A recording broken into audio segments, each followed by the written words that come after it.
Hello, Sisia! Ayan, get ready with me at magchikahan tayo about my hashtag hair goals using my blower. Nagpapakita ko sa inyo itong magbo-blower ako and pag-usapan natin yung nangyari sa aking buhok. Ayan, so medyo basa pa yung buhok natin dyan, no? So, by the way, sobrang saya ko nung nakita ko tong blower na to. Comb siya or suklay po siya na merong bumubugang mainit na hangin. So, blower tsaka comb at the same time. So, ayan. Ang tunay talagang chika ko sa inyo is, nung dati kasi, nung hindi pa ako nagva-vitamins, super talaga ang dami kong split ends. Tapos, eto pa, palagi akong nagkaka-hair fall and sobrang matagal tumubo yung buhok ko and manipis yung grains niya. So, napansin ko talaga this past months, no? Kasi I've been using this vitamin E, yung Fern E namin, yung orange dyan. Tsaka with vitamin D, yung aming Fern D, yung yellow naman. So, I've been using and taking that one as my vitamins, as my daily supplementation, ano. So, doon ko napansin talaga na aside from my nails, aside from the skin na naging better, yung hair ko talaga is isa sa mga nakakuha ng nutrients. So, nakikita nyo naman, no? So, ayan, binoblower ko siya kasi para, mawala yung basa. So, para mag-dry up siya. And, yun, parang alam niyo, gulat na gulat talaga ako kasi sobrang itim nung buhok ko. Dati kasi parang nagba-brown siya. And then, yung split ends niya, hindi mawala-wala. Alam mo yung ginugunting ko na paminsan-minsan. Tapos sobrang dry. Alam niyo po yung pagka hinold mo yung hair mo. Alam mo yung nagsapnot. Yung parang hindi siya shiny. Parang pinipilit mo kahit anong shampoo pa yung ginagamit mo. Sobrang talaga, medyo dry talaga siya. And yung hair fall, nako, hindi ka pa nga naliligo or after mo maligo, ang dami-daming nahuhulog na mga buhok. So, isa pala dun sa reason is, pag kulang ka pala ng vitamin D or yung Fern D, medyo isa sa magiging signs dun is magkakaroon ka ng hair fall. So, yun pala yun, signs pala yung hair fall na kulang ka ng vitamin D. And yung nangyari sa akin na split ends, kasi wala akong masyadong nutrients sa body ko, so hindi na siya umaabot sa hair ko. So, yun pala, kulang din ako ng vitamin E. So, diba, noon naman talaga si vitamin E dun sa skin. But isa din dun talaga is, nakakapagpaganda din siya talaga ng buhok. So, part din siya kasi sa katawan mo, diba? So, sobrang gumanda talaga yung buhok ko. Ayan nyo naman. Kita nyo, binoblower ko siya. Actually, na-enjoy ko yung pag-blower ko dyan. Kasi nga, na-amaze ako kasi isang gamitan na lang yung blower tsaka yung suklay, iisa na. And alam niyo yung hindi mainit. Di ba pansin niyo pag yung natural na blower talaga bumubuga sa mukha mo yung init eh. Pero eto, lang, suabe lang talaga and 'di ba dapat naman talaga after nating maligo, i-blower natin yung hair natin para at least hindi tayo makapag-catch ng mga yung abog. Ano ba yung sa Tagalog yung abog? Yung mga hugaw na hangin na didikit sa buhok mo, yun din isa sa nakakapag-sticky ng hair natin pagka basa yung buhok natin pag lumabas tayo. So ayan nga, super saya ko dyan sa aking blower. Tignan nyo naman, nagda-dry up na yan siya. And alam nyo ba, nabasa ko dun sa box ng blower na yan. Ang sabi doon, it will make your hair shine in just minutes. Diba? Kita nyo naman. Parang nagpa-rebond ang atin nyo, Sisia. So, ayan. And, alam mo ba, nasasayahan talaga ako kasi, diba, ang dati talaga na-experience ko lang yung blower na yan pagka nagpa-cut ako ng hair.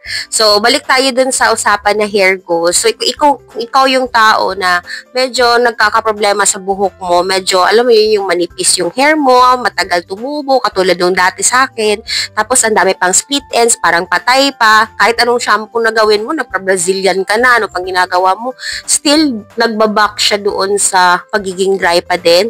I think you should try also supplementation ng vitamins kasi ang dami talagang benefits when you take vitamins and minerals, especially this Fern D and Fern E, na yung hair goals mo talaga ay mapagbibigyan niya, hindi ka talaga let down. So, ayan, kita niyo naman yun sa akin. Sa mga nakakilala sa akin, sobrang nipis ko talaga ng hair. Especially yung mga college friends ko. Alam niyo, natatawa ako, nagpaputol na sila ng buhok pang 2 times na sa isang taon. Ako, yun pa din yung height or yung length ng aking buhok, ganun pa din. Hindi pa din nagpapakat, ganun pa din talaga. Kasi hindi siya humahaba ng mabilis. So, yun yung napansin ko. So, ngayon na nagva-vitamins na ako, ang bilis ng humaba.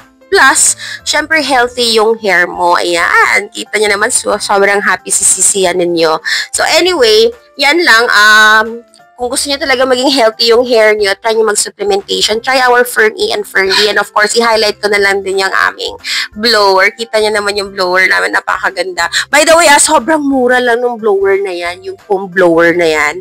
Try nyo talaga Sisiya kasi it's really helpful for you na, alam mo yun, pag lumabas ka, napaka-sleek, napaka-clean ng look ng hair mo, napaka-straightened. Alam mo yun, pwede mo din kasing ikulot din yan pero sa akin, mas prefer ko yung straight lang yung hair ko.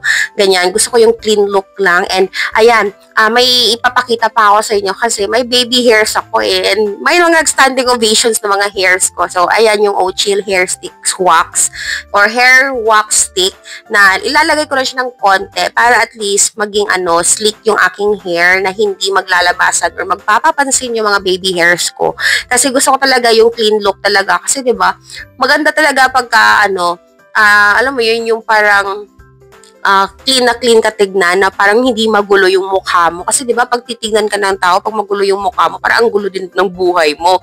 So, syempre magsisimula, sabi nga nila, your hair is your crowning glory. So, ayan, pagbibigyan natin yan. Sobrang mura din ng wax sticks na yan. And hindi siya makati. Actually, super bango niya. As in, Sisiya. Tapos, hindi siya oily. Alam mo yun, yung hindi din siya yung mabasa. Kasi dati talaga nakapag-use ako nung isa, naman yun, parang siyang paste. Tapos, nag-struggle ako dun kasi tubig nga siya. So, parang, alam mo yun, nasasayang sa eto stick. Parang lalagay ko na siya ng konti. Ayan. So, Sisiya, pag gusto mo na, or mayroon ka ng hashtag hair goals mo, you should try supplementing your body with vitamins and minerals, especially this Fernie, our vitamin E, na 5 times na mas potent compared dun sa kilala yung vitamin E, and yung aming vitamin D3 na Fernie, kasi nga, super ganda niya when it comes to our hair goals, our nail goals, at saka yung skin goals natin. Kita nyo? Ang ganda-ganda na natin, diba? Super clean na ng ating look, and then, hindi na buhaghag yung ating mukha, and of course, ayan na, if-flip na natin yung ating hair, diba? Super smooth niyan, Sisiya, and napaka-healthy talaga ng hair ko with the vitamins and minerals. And of course, with the help of our blower, mas pinaganda pa niya yung ating look and yung ating hair wax na hindi nagtataasan or nag-stand up yung mga baby hair. So, bili na kayo, Sisiya, ng inyong vitamins and minerals, yung ating Fernie and Fernie, and also, itry nyo din yung aking blower na pinakita sa inyo. Kasi sure na sure ako magugustuhan ninyo yon. Sobrang mura lang, mga Sisiya. And of course, yung hair wax stick natin na para maging clean look tayo all day. Especially when we're working, no? Sobrang ganda tignan kaya ng parang, alam mo yun, parang suplada ka pero cute ka na maganda na aristokrata yung tingin sa'yo. Diba? So, thank you, Sisiya. Love ya. Mwah!